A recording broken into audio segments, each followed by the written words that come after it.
Serious question. Why do CEOs need so much money? What do you do with the money if you are already at 200M in net worth? Met a CEO of an insurance MLM. His goal was 40 million to buy a plot of land to build X, Y, and Z as long as they have goals. They'll continue to work and make crazy money. I think he was making 100K a month. Haha, big number go beer. It's dick swinging money, my friend. Bill Gates used to know the net worth of all of his fellow wealthy CEOs, even when he sometimes would make $1 billion in a single day due to stock market movement. It takes an insane internal drive to claw your way to the top of a large company along with a lifetime of sacrifices. When you get there, it's hard to turn off that switch. It's just not wired into you. You see something similar with pro athletes all the time who just don't know when to call it quits. It's so you can buy your favorite politicians so they don't do anything like vote to take your money away. Do you even yacht, bro? It costs millions per year to staff and maintain a yacht or a private jet. And that's only 2 of the elite luxury items. We're not even talking about hobbies or special events. See American Psycho. It takes a bunch of money to buy property far away from the clock punching elk. Why wouldn't you just want to relax and retire at a few $100 million? Yes, you would. And I would. But some people are wired differently. They either are obsessed with their business to the exclusion of the other parts of their life, and it's like a baby to them, where its health, the stock price, becomes their sole focus. Though it's fiction, I think the scene in Breaking Bad where Walter White explains to his wife why he did it. I did it for me. I liked it.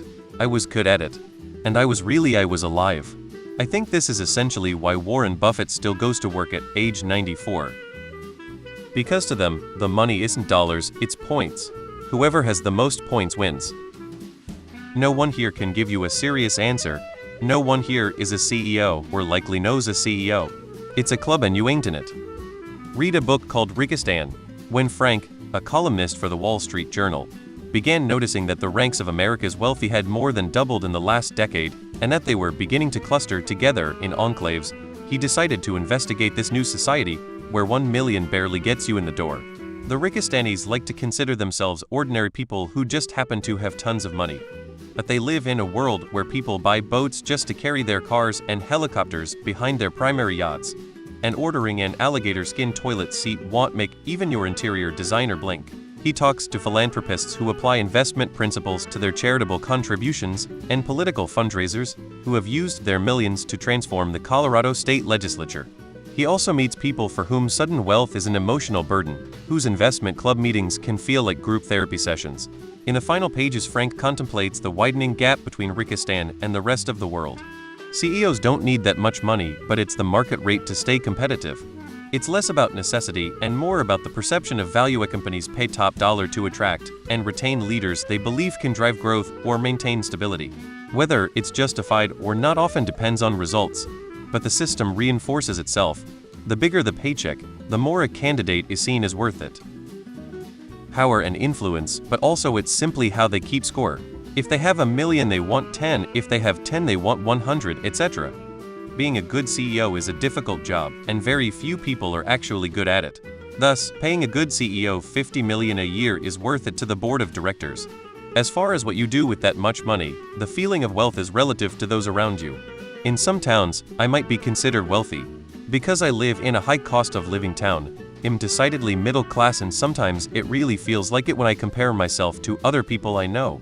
One of my best friends is quite wealthy by my standards, but he lives among corporate CEOs and he feels rather modest compared to his neighbors.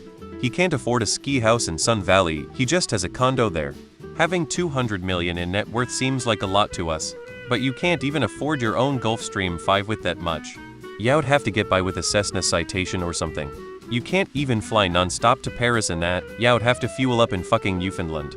How embarrassing is that? Liability. If they miss a detail that costs the company 100M, they can technically be sued for the losses. Ever since we moved to the shareholder model, risk of litigation in business has skyrocketed. It's a good incentive to run the company well, makes the shareholders money. Did you know that the man, the myth, the legend, Hock Tan, CEO of Broadcom, made like 160 million in incentive pay last year?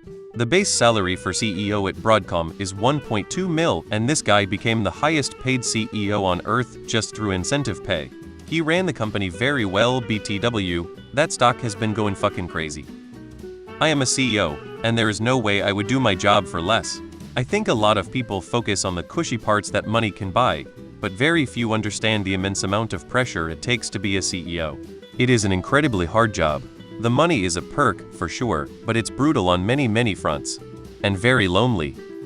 Do you have any idea how embarrassing it is to dock your 50 FT backup yacht next to someone else's 120 FT backup yacht? I'd rather be homeless, honestly.